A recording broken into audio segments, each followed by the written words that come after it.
Hey, what's up, y'all? My name is Nick Kebley, and today we need to talk about the Emmys because over here in the Drag Race fandom, we are officially losers for the second year in a row. That's right, season 17 has officially lost to the Traitors season 3 for Best Reality Competition Series at this year's Emmys, and this comes after season 16 lost to season 2 of the Traitors last year, so it seems we might have a little rivalry on our hands. But while this might seem like the show is falling off or like it's flopping, I don't see it that way, and I'm here to explain why. So first off, we need to look back to when Drag Race won its first Emmy for Outstanding Reality Competition Series back in 2018 for season 10. They went on to win that award for seasons 11, 12, 13, and 15, with the exception being season 14 losing to Lizzo's Watch Out for the Big Girls, which I haven't seen, so maybe it's a slay, but to be honest, season 14 was a nightmare production-wise, so maybe that was their punishment. On top of that, RuPaul had won the award for Outstanding Host 8 years in a row up until season 15. But last year, everything changed and a new queen had entered the workroom, and his name was Alan Cumming from the Traitors. Last year, they snapped both Drag Race's and RuPaul's streak at the Emmys, which I'm sure he was not happy about. This was a big talking point in the Drag Race fandom for the last year about why season 16 didn't win the Emmy and if the Traitors is really going to be the one that takes the crown from Drag Race in terms of the Emmys. Drag Race had been dominating the reality TV space for years at that point, and many like me wondered if it was just a one-time fluke that the Traitors won over them. But after this year, I think it's confirmed that the Traitors is here to stay. And to be frank, Drag Race is in trouble, at least when it comes to winning Emmys, which we know RuPaul cares about, probably above anything else. So first, let's take a look at these individual seasons head to head and see what they were giving this year. I'm going to be doing a full season 17 retrospective very soon on my channel, so be sure to subscribe for that. But in general,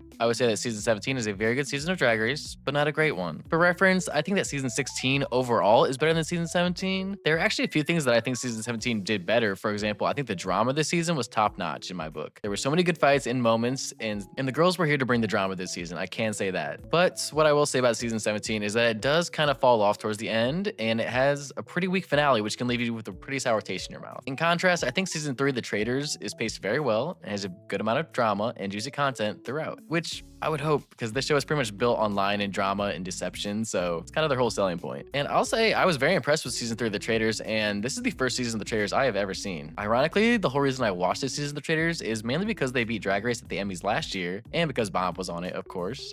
One of the biggest stars from Drag Race. What? So yes, both seasons are very entertaining and both have iconic moments. Like, for example, in The Traitors, I would say the Bob versus Rob fight and just Carolyn being iconic throughout the rest of the season after that. And then in Drag Race season 17, the moments that pop out on my mind are like the family makeover, the spray paint gate, villains roast. Like, there's so many iconic, memorable moments from each season. But I will say The Traitors is probably a more consistent watch overall, if we're just comparing them on entertainment value alone. So, I mean, since they're both kind of giving, we need to look a little deeper to see why did the Traitors actually come out on top of Drag Race this year? So we have to address the elephant in the room and talk about what this award exactly represents. This award doesn't always necessarily mean that they were definitely, like, objectively the best show of the year. It's always somewhat about, like, what the show represents to the television industry in general and what show is, like, propelling the industry forward. For years, Drag Race was the pioneer in queer representation on TV. It was the place for LGBTQ+ stories to be told in the reality scene, addressing societal issues and bringing the community together, which also let people like outside of our community, like the straight people, understand us better. I mean, I know that happened with my family. Drag Race for me, and for a lot of you probably, isn't just a show. It's a safe space for us in a way, and I think that the importance of a show like RuPaul's Drag Race to society definitely helped it when it came to the Emmys voting. But then, what about the Traitors? What does it represent for the television industry? I think that the Traitors is kind of a celebration of reality TV in general. It has contestants from a bunch of different shows, including RuPaul's Drag Race, all coming together, so it has a very diverse cast, and it's an interesting idea. If you don't know, the Traitors is pretty much, they are in a castle, they're traitors, and they're trying to suss out like who the traitors are, and everyone's trying to lie and deceive each other. It is fun. Like, I'll admit, it's a good concept. But them winning this Emmy clearly shows to me that the Traitors is the new darling of the Emmys, and they see this show as the future of reality TV, which, to be fair, it's hard to argue with that. They're only on their first season. They pretty much have the formula down. The casting options are out of this world. Like, they're pretty much limitless. It really does have unlimited potential at this point. And meanwhile, Drag Race has kind of hit a wall where we kind of know what to expect each season now, and it needs to get a little bit more creative if they're going to take back the crown, ironically, from the Traitors. Also, another thing that needs to be addressed, and this is a bone to pick with whoever submitted the nomination for the Emmys. I don't know who that is, but why would they submit episode 1 of season 17 for the Emmys? Like, what? This is the most random episode to choose, especially when there are obvious standouts this season, like the villains rose or the family makeover makeover episode? I mean, if they wanted to impress the Emmy voters with drama, submit the villains roast. If they wanted to pull out some heartstrings, pick the family makeover episode. And those 2 episodes are perfect Emmy bait. Yet they submit episode 1 and I legitimately can't see a reason why. I mean, the Squirrel Games intro was cute. Katy Perry was there, I guess. I mean, Susie 2's performance was great, and Jules. But what exactly screams, yeah, this deserves an Emmy? This episode doesn't even have a lip sync for your life. They lip sync for the win to Women's World. So after I found out they submitted this episode, I had no sympathy for them losing this year. In fact, the episode wasn't even the best of the premiere. Like, it makes no sense. I'm getting triggered. And on top of that, for season 16, apparently they submitted the episode where they did the Power song. I forget the name, but I'll put it here, which is fine, but it's not a special episode and not even close to the best of the season. So I don't know. Maybe they thought talk about season 16, maybe they thought having that song in the episode would get them some brownie points somehow, but it's still a bad choice. Like, that season had way better options. It's almost like they're trying to lose at this point. And at this point, who I really feel bad for are the season 16 and season 17 queens, because now they have to be endlessly trolled by the season's 15 queens for a whole nother year. Shout out Mistress and Luxnora London. So, why is losing the Emmy actually a good thing for Drag Race? Well, it's because this should push production to continue to give us better and better seasons. I mean, when Drag Race is just winning Emmy after Emmy and still maintaining millions of viewers, there's no need to switch things up or frankly try so hard. It's the simple concept of competition. For example, if Apple didn't have Android to worry about, they wouldn't be forced to innovate and create new products. They would get stagnant. So even though I'm a huge Drag Race fan, I'm actually glad that the Traitors won this Emmy. This will hopefully give the fans some iconic Drag Race seasons in the years to come, along with some amazing seasons of the Traitors. Like, it's okay to be a fan of both. I'm obviously biased towards Drag Race, but I hope both shows continue to push each other forward in the future. And personally, I'm kind of living for this new beef, and may the best show win next year. Alright, and that's it for today's video. If you enjoyed, hit the like and subscribe button down below. That would help me out a lot. And if you made it this far in the video, first of all, you're a real one, and I love you. So stay tuned for my next video, and I'll see you guys soon. Alright, peace.